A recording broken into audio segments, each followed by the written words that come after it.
ఆకలి మామూలుగా లేదుగా. అమ్మగారు, హ్మ్? టీ కాఫీ అని తాగుతారా? ఏమైంది నీకు? సడన్గా అమ్మగారు ఏంటి? అంటే మా ఊర్లో బాపనోళ్ళని అమ్మగారు అయ్యగానే పిలుస్తారు, అందుకే. అలా పెద్దవాళ్ళని పెళ్ళైన వాళ్ళని పిలుస్తారు. నువ్వు నన్ను జస్ట్ హారిక అని పిలువు. సరే హారిక, టీ కాఫీ అని తాగుతావా?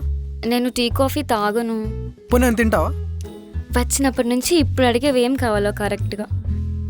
పొద్దు నుంచి బస్సులో వామిట్ అవుతుందని చెప్పి ఏం తినలేదు. అవునా? ఒకసారి నీ ఫోన్ ఇవ్వు. నా ఫోన్ ఎందుకు? నీకు మంచి వెజ్ బిర్యానీ ఆర్డర్ చేద్దామని. నీ ఫోన్లో ఆర్డర్ చేయి. అంటే టొమాటో వాళ్ళ అకౌంట్ బ్లాక్ చేశారు. దేనికి? ఆర్డర్ చేసిన ప్రతిసారి చీమలు, దోమలు, బొద్దింకలు వచ్చి రిఫండ్కి అప్లై చేస్తే బ్లాక్ చేశారు. Thank you. ఏదో ఆర్డర్ పెట్టాలి రోయ్.